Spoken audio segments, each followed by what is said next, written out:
जी students, अस्सलाम वालेकुम। The topic is multiplication of a fraction by a fraction. कि किसी एक फ्रैक्शन को मल्टीप्लाई करना है आपने किसी दूसरे फ्रैक्शन के साथ। तो जब बीच में मल्टीप्लिकेशन का साइन आ जाता है तो आपको पता है कि फ्रैक्शन के दो पार्ट्स होते हैं, एक न्यूमरेटर एंड डिनोमिनेटर। एक आपके पास न्यूमरेटर होता है, एक डिनोमिनेटर होता है। जब आप एक फ्रैक्शन को दूसरी फ्रैक्शन के साथ क्या कर रहे हैं, मल्टीप्लाई कर रहे हैं, कि आपके पास ये कौन सा साइन है, ये मल्टीप्लिकेशन का साइन है, तो आप मल्टीप्लाई कर रहे हैं। तो इसमें क्या होगा कि न्यूमरेटर जो है वो न्यूमरेटर के साथ मल्टीप्लाई होगा एंड डिनोमिनेटर किससे होगा, डिनोमिनेटर के साथ। जब आपके पास न्यूमरेटर के साथ मल्टीप्लाई होगा तो 3 वन ज़ा 3 हो जाएगा और 2 फोर ज़ा 8।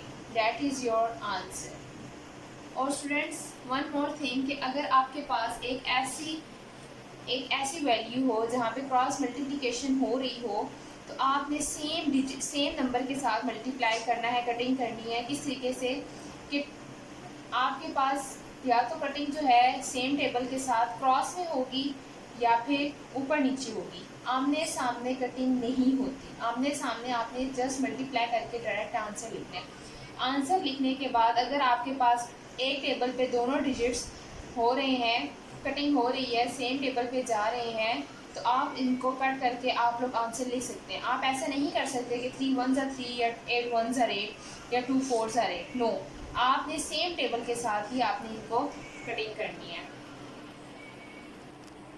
नाउ स्टूडेंट्स, आपके पास एक क्वेश्चन नंबर 2 है। अब आप देखें कि आपके पास सबसे पहले आप क्वेश्चन जब आपके पास होता है तो आप सबसे पहले चेक करते हैं कि आपके पास कोई ऐसा टेबल है जो दोनों पे आ रहा हो, क्योंकि आप लोग जो दोनों टेबल पे करते हैं वो या तो ऊपर नीचे करते हैं या क्रॉस में मल्टीप्लाई जो आपके पास कटिंग होती है वो होती है।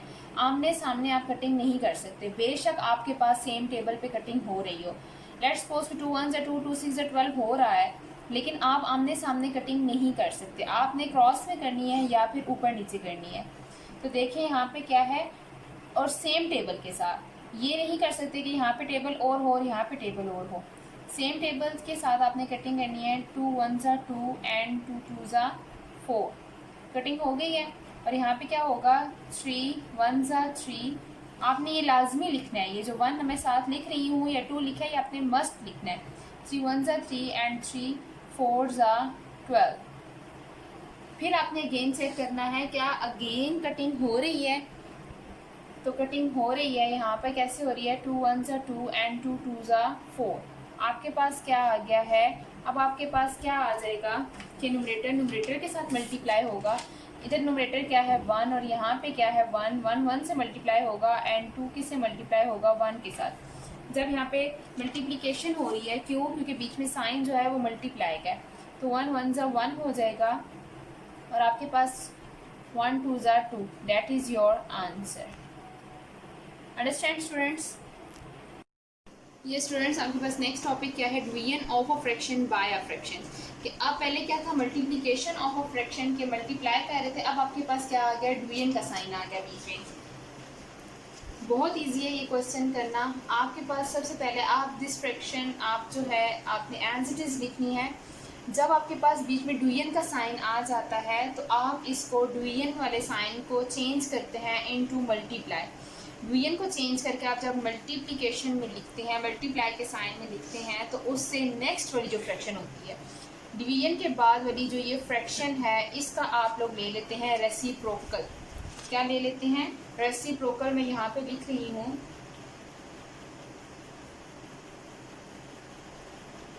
रेसिप्रोकल लेते हैं या फिर लेते हैं और या। इसका क्या मतलब है, या क्या होता है, इन्वर्टिंग। इन्वर्टिंग किसकी करते हैं आप, मैं बताती हूँ।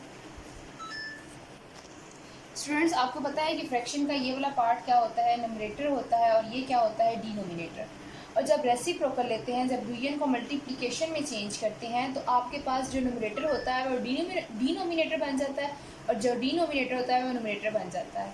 कैसे, वो ऐसे कि आपके पास क्या होगा, जो डिनोमिनेटर है वो न्यूमरेटर में हम लोग लिख देंगे और जो न्यूमरेटर है वो किस में लिख देंगे, डिनोमिनेटर में। आपके पास ये क्या हुआ है, ये आपने रेसिप्रोकल लिया है या आपने इन्वर्टिंग किया या इन्वर्ट किया आपने न्यूमरेटर को डिनोमिनेटर में और डिनोमिनेटर को न्यूमरेटर में। आप देखेंगे आपके पास क्वेश्चन वही वाला बन गया है कि division of fraction by a fraction, same as it is हो गया। तो जब आपके पास एज इट इज़ हो गया है तो आपके पास क्या होगा, अब आपने क्या करना है कि न्यूमरेटर को न्यूमरेटर के साथ मल्टीप्लाई करना है और डिनोमिनेटर को डिनोमिनेटर के साथ। जब आप लोग ये देखते हैं कि आपने करना है, अब आपने सबसे पहले क्या देखना होता है, ये कटिंग हो रही है यहाँ पर, तो कटिंग हो रही है स्टूडेंट्स, जी हो रही है। ये देखिए स्टूडेंट्स कटिंग हो गई है, 2 के टेबल से सेम, 2 1 2 एंड 2 1 2। आपके पास क्या हो जाएगा, न्यूमरेटर से मल्टीप्लाई होगा, 1 1 1 and 1 3 3। That is your answer। जी स्टूडेंट्स, आपके लिए एक और क्वेश्चन है डिवीजन का। अब आपके पास क्या है, मैंने आपको बताया था, अब आप लोग मुझे क्वेश्चन सॉल्व करवाएंगे। ये फ्रैक्शन क्या करना है, हमने एज इट इज़ लिखना है, यस।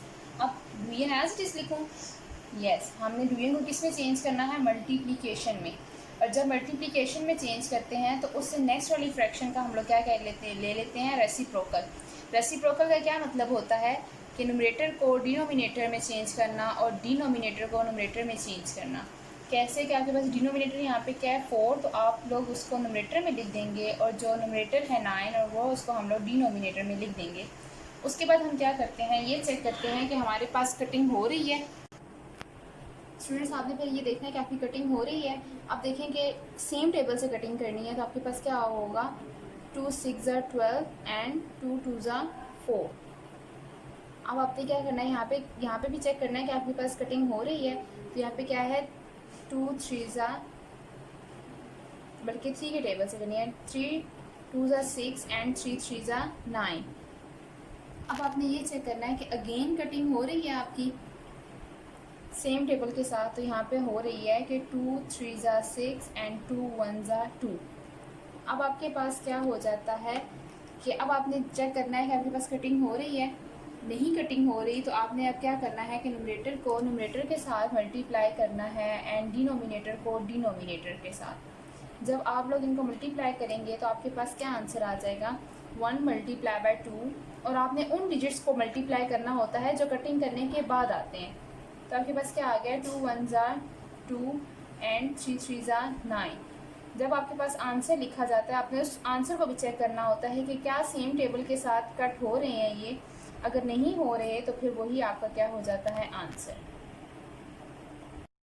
जी स्टूडेंट्स, आपके पास है क्वेश्चन नंबर 5 7 एंड 8। ये आपके पास है multiplication of a fraction by a fraction. ये आपके पास क्या हो रहे हैं, मल्टीप्लाई हो रहा है एक फ्रैक्शन दूसरे फ्रैक्शन से, और ये आपके पास क्या है, डिवाइड हो रहा है। और ये आपके पास 6 है, तो 6 के नीचे 1 पुट करेंगे तो आपके पास क्या हो जाएगा, 6/1। और डिवीजन को जब आप मल्टीप्लिकेशन में चेंज करेंगे तो आपके पास रेसिप्रोकल आ जाएगा नेक्स्ट फ्रैक्शन का। इसी तरीके से क्वेश्चन नंबर 8 भी है। अब आपने डिवीजन फाइंड करनी है बिल्कुल एज इट इज़, ऐसे ही बिल्कुल कि जैसे कि आपने वीडियो में देखा है। डिवीजन को पहले मल्टीप्लिकेशन में चेंज करना है, नेक्स्ट फ्रैक्शन का रेसिप्रोकल लेना है, और आपके पास ये 4 क्वेश्चंस हैं जो आपने सॉल्व करने हैं। ओके स्टूडेंट्स, फ़ी ईमानिल्लाह।